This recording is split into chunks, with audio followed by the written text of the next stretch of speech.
right, 7:34, right, on Kofifi FM 97.2. We are going to be chatting to Thapelo Molomo. No is the title track that you've been listening to right now. It's a single that was released August 2023. Jeso ke sethaga. Sethaga sa mabethela. Yes. Tell me about the song, Thapelo. Just okay, sethaga sa mabethela. Firstly, let me explain because a lot of people don't know Yes. the meaning of it. So, just okay, sethaga sa mabethela simply means He's the most beautiful God.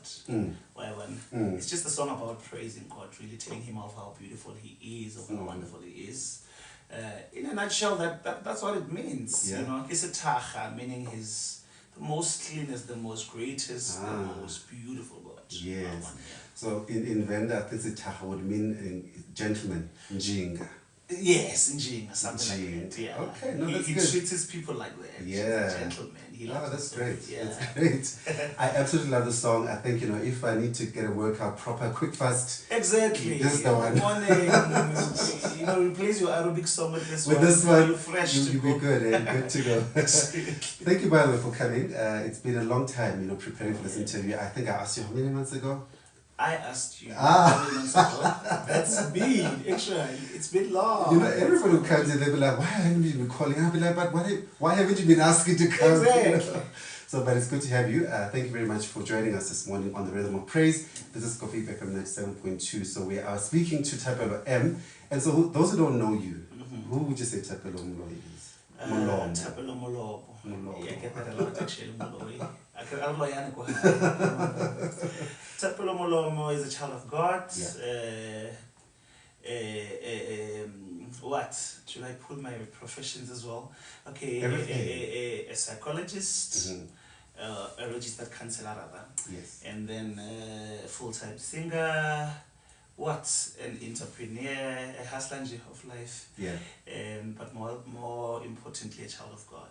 Indeed. Yeah. And you spoke about coming from Umobedi, so I imagine you come from Limpopo. How was it like growing up in your environment and getting to where you are now today? Like many, it was not quite a nice upbringing, but obviously you make meaning of it, and more especially because you know God. And then it went south initially, but it came alright at the end. It came back north. It came north, exactly, but with an understanding. I mean, growing up in a place where you know life is about trying, and then as a child you don't understand, but as you keep growing, it makes understanding to say, but sorry, it's just that it's what it is at that time.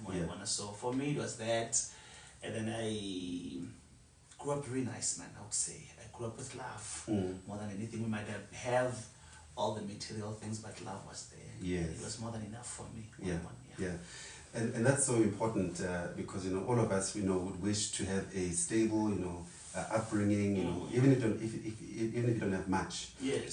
But as long as the family is there, you've got support. That's it. And you can get to to the dreams and the ambitions that you have.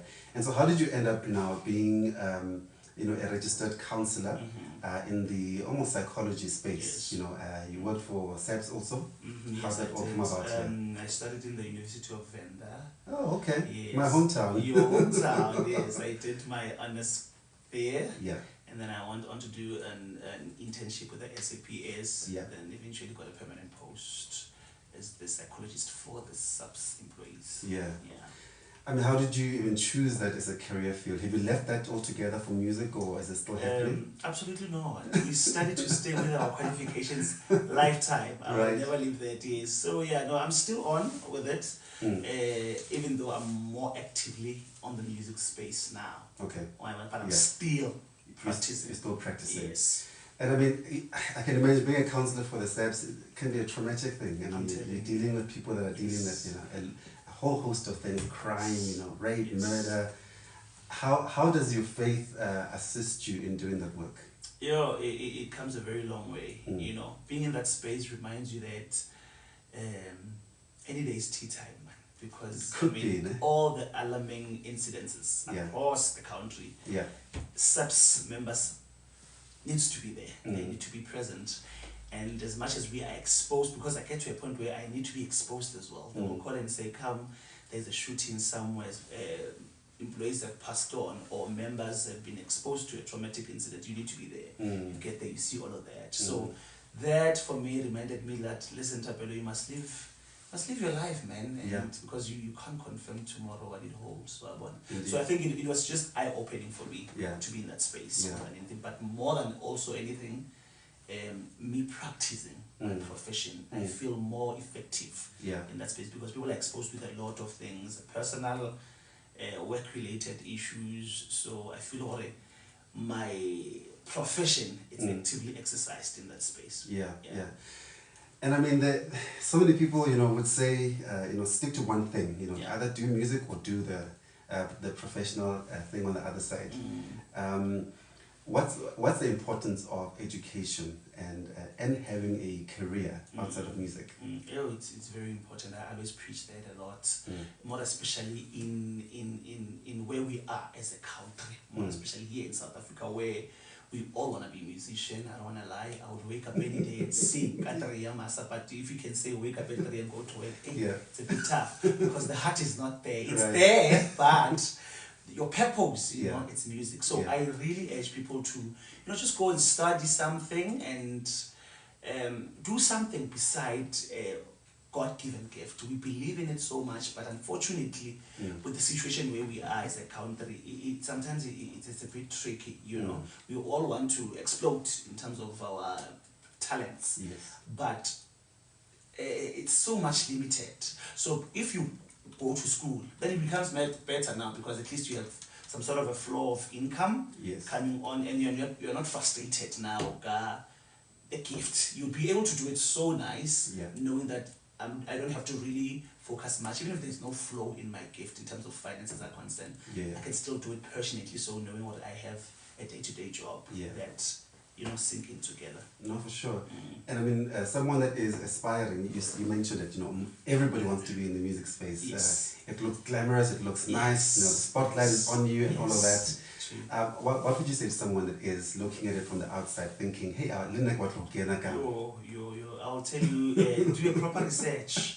It's not as nice as it looks. I mean, Idol's winner, for heaven's sake. But after Idols, we're coming to that. Oh, okay, all right. Anyway, it's because I know this question is instinctive there. It doesn't look as easy as it appears. There is money that is needed. There is budget that is needed, and it's hard to get funding. So I don't wanna lie. And as much as people are so good in terms of their talent, so really do your thorough research.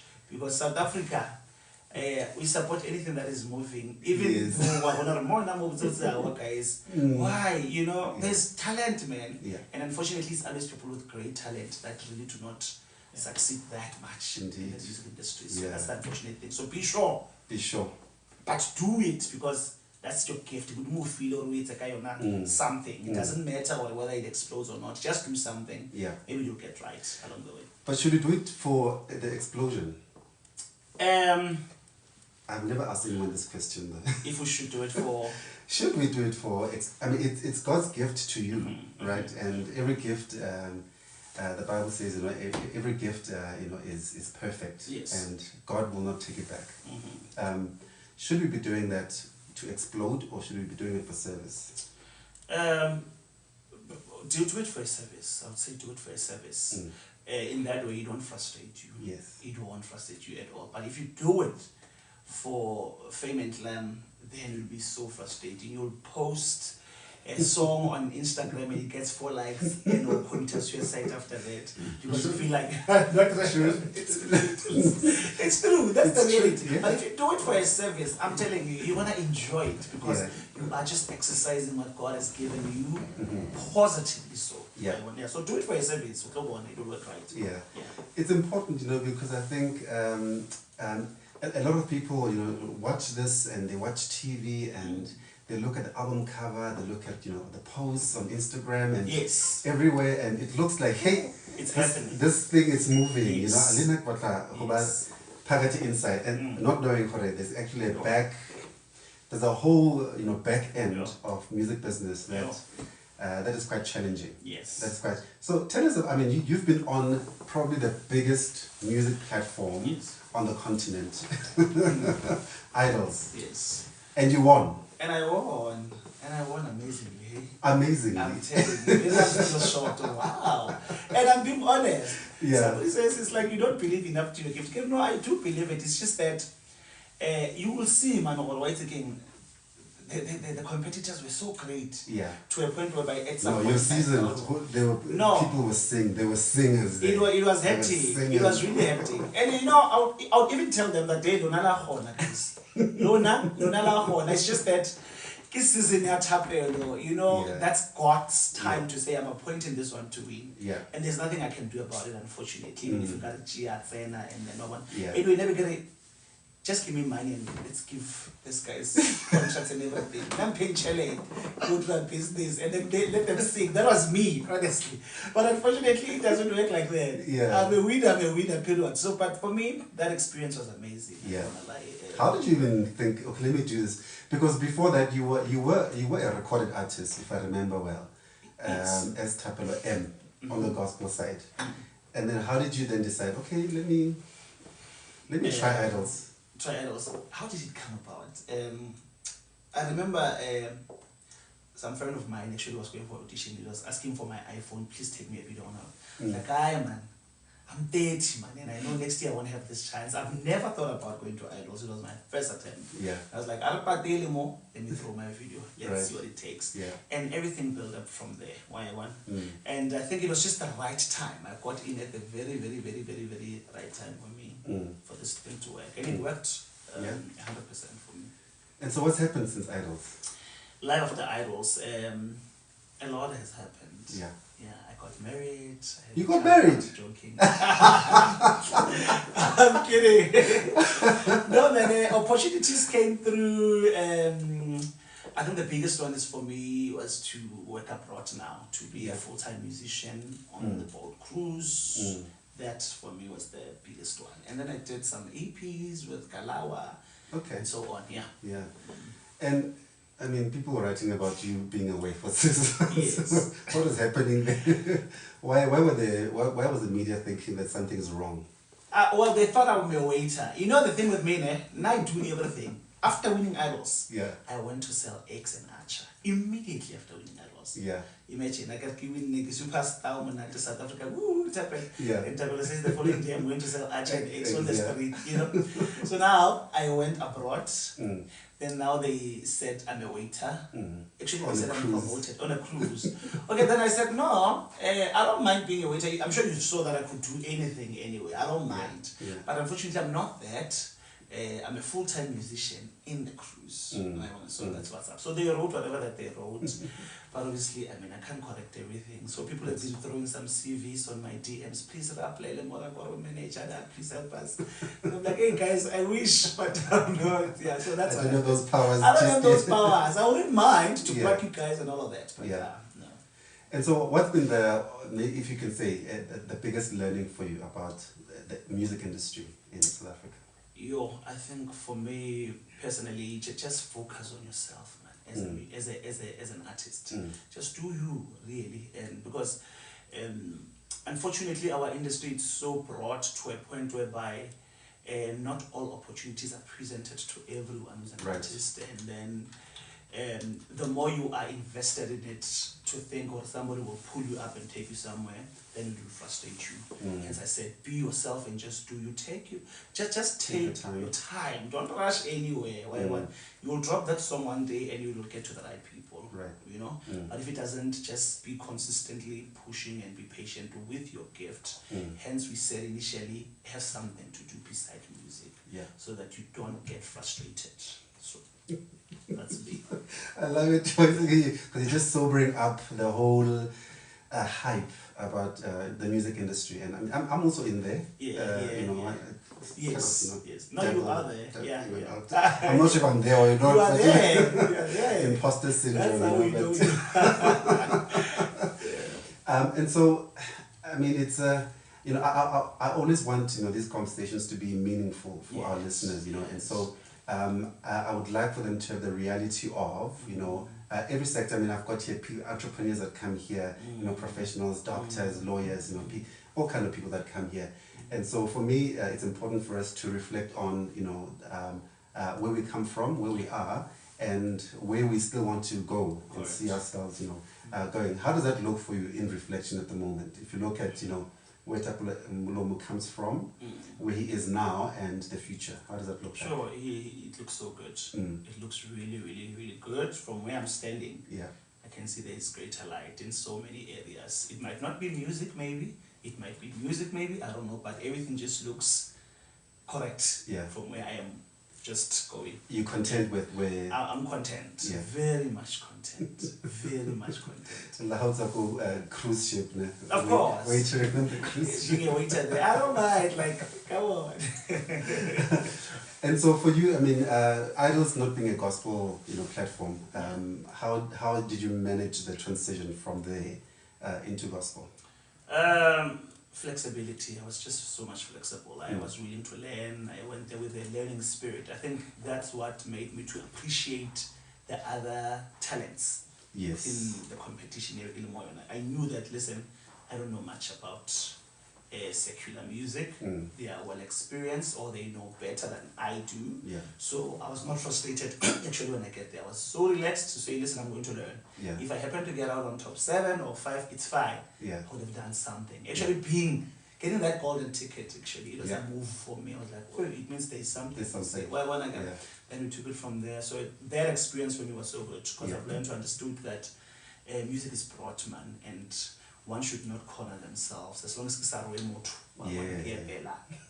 fine. Let's go and sing. So are you still going to do both gospel and secular? Gospel in terms of records, and then secular in terms of corporate events and private whatnot. That's what I'm doing anyway in the boat cruise. I'm not singing gospel, but I sing it on Sunday in my heart, and when I'm sleeping. Then when I go to work, I do the work. Yes. But where's your heart? My heart is in gospel, no doubt about it. I grew up with that. You knew me before I was as a gospel artist. For me, that is just who I am. Who I am. That is me, period. But other things we do because they're little balance in life. Indeed, indeed. And what have you learned about relationships and collaborating in the music space?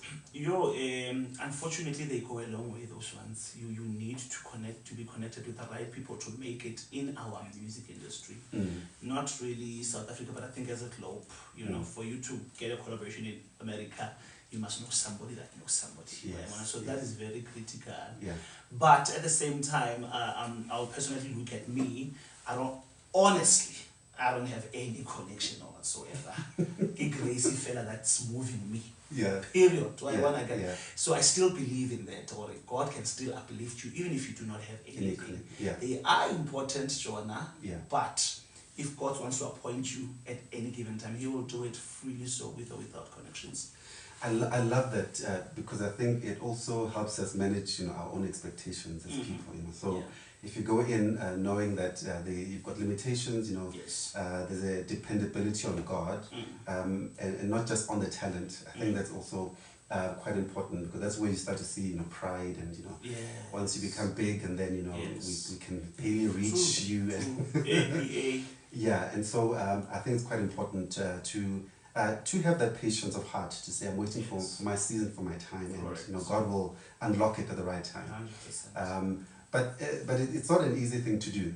It's not. So how would you encourage somebody? I mean, your career didn't start on Idols. It started before Idols.